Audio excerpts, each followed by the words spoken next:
This is a beginner-friendly chimichurri marinated flank steak, grilled hot and fast over some direct heat. Now, I'm going to show you how to marinate it properly, set up your grill for a clean high heat, and then teach you how to slice it the right way so you get the most tender, juicy bite possible. It's delicious. I got a flank steak here, and it's a very versatile cut. It can really absorb a lot of flavor. The very first thing I want you to notice is the direction of the grain. You can see all of those muscle fibers running in one direction. That's very important because at the very end of this cook, we're going to slice it against that grain. If you don't know which way it runs now, you're just going to guess later. And guessing is how you end up with chewy steak. Don't chew forever, cut it right. Next step, we're going to lightly score the surface. I'm not cutting deep here.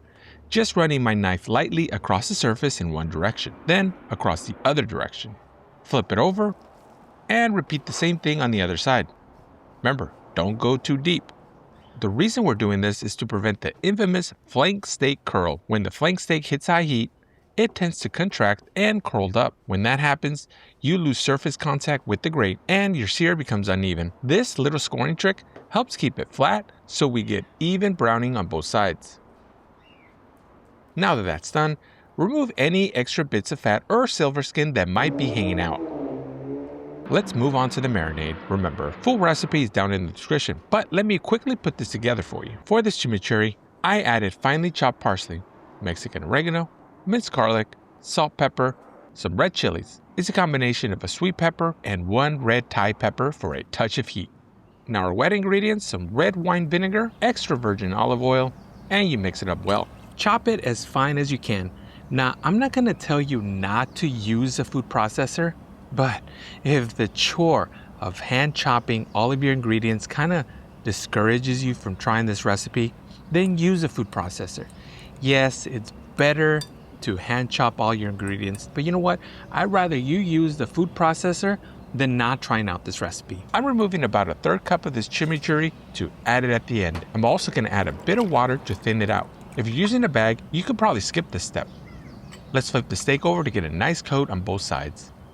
Adding water is going to allow the marinade to cover the whole flank steak. I'm also going to be flipping the steak in the marinade every hour or so. This way the marinade really gets into all parts of the meat. So our flank steak is going to chill in the fridge for a little bit, as well as a portion of the chimichurri I set aside. Now, let's talk about marinating time. I always let flank steak marinate at least 2 hours, but no more than 12 hours. Because the acid in the marinade can really start changing the texture. The outside, it's gonna get soft and mushy and, well, a little weird. Once it's marinated, let's get the grill ready. Today, I'm using the S&S Master Kettle. We want high heat for this cook. In a chimney, I put about 3 chunks of apple wood, then drop some B&B charcoal. Light the chimney with 2 starter cubes. This will roughly take about 15 minutes to get going, but once the charcoal is ready, I'm gonna pour it out into the S&S insert. I'm going to spread it evenly for a hot zone, but also I'm leaving a cool zone here for safety. This is 2-zone cooking. Let's place in our grate and let it get up to temperature. And remember to oil your grates. The bottom vent is fully open. We want maximum airflow and maximum heat. Clean, high heat is the goal here. This is going to be hot, like it's going to burn off the hairs off your arms in an instant type of hot. Now that the steak is out of the marinade, I will pat it dry. This is going to help get a better sear, and that's because the heat isn't busy steaming off the moisture. It can immediately start building color. Moisture is an enemy when building a good crust. I'm not going to be able to remove all of the bits and pieces, but I'm going to do my best to remove the majority of it. I know I said this before in other videos, not to use herbs when searing because it's going to burn, but I'm trying something new. This was an experiment to use chimichurri as a marinade, but you know what?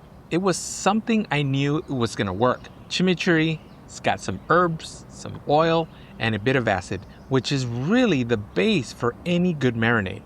So, you know what? I'm gonna make the exception to the rule here and make this work. Let's hit it with some freshly ground pepper because, well, why not? And let's drop our flank steak on our hot grill. That sizzle is like magic to my ears. If you don't hear that, your grill is not hot enough. If you notice flare-ups from the oil in the marinade, don't panic. Just move it over to the cooler side and then close the lid for about a minute. There's no crazy flare-ups, so I don't need to close the lid. This smells amazing. After about 2 minutes, let's flip it over. Again, if you get any flare-ups, cover it up. Covering is going to immediately calm down those flare-ups, but also it's going to speed up the cook by trapping in heat. You also have the option to rotate the grate and move the meat completely off the fire. This is the beauty of using 2 zones. It makes it safer and harder to burn. I kind of miss the opportunity to layer in more of that chimichurri, to layer in more flavor, but I think I'll be okay here. Gently bend the steak up a bit to peek underneath and check your sear. And don't worry, I don't believe in flipping only once. If the crust isn't where you want it yet, you can flip it back. I'll just keep on flipping until I'm happy with the sear. The goal is very simple. Get a nice crust on the outside and then a nice juicy pink center on the inside. It's a balance of getting a nice sear and color on both sides without overcooking. Always use your thermometer to check the temperature. Unless you cook a few dozen of these a day, or you have a ton of experience cooking these at a restaurant, I don't really trust a field test for knowing when it's done. Your thermometer is always going to be right, so just use that. This is looking really good. But the steak is temping below 120 degrees Fahrenheit, so I'm going to rotate over to the cool zone, cover it up, and let it slowly get up to our desired temperature. I had a temperature of 128, so I missed it by 3 degrees. After the rest, it's going to hit just above 135, which is still a perfect medium, and it's going to be plenty juicy and flavorful. The increase in temperature is known as carryover heat. Understanding carryover heat, it's how you're going to hit the exact temperature you're looking for instead of overshooting it. Now, most people are going to overcook flank steak because it cooks really fast. And the carryover heat, it's going to take it way past medium rare. You're going to need to pull it earlier than you think. All right, it's rested. Now, we're ready to slice. This is a part where you just want to tear into it, right? But you don't want to ignore what might be the most important part of this cook, and that's how to properly slice it. Remember where the grain of the meat was before we did the cook? Good. Now cut against that grain. Cut as thin as you can. Deli meat thin if you have the knife skills. But yeah, having a sharp knife really helps here. If you lack the sharp knife or the skills, do the best you can.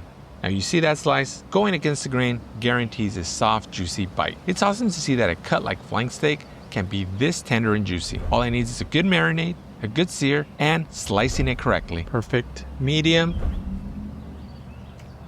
It's perfect with salt. Give my wife a little bit. It's delicious. One more. Now, if you've ever been intimidated by cooking steak hot and fast like this, well, this is going to be your sign to try it. High heat is not the enemy. Not understanding it is. I'm serving it with some sweet peppers that I seasoned and that I grilled. Let me add a little fresh chimichurri for that second bite. Cheers. That chimichurri has the right amount of herbs in the garlic. It's got really good flavor and works together perfectly with beef. Okay, so if you're wondering whether this is better than a simple salt and pepper flank steak, well, guess what? I did that video right over here, and the results, well, they're gonna surprise you.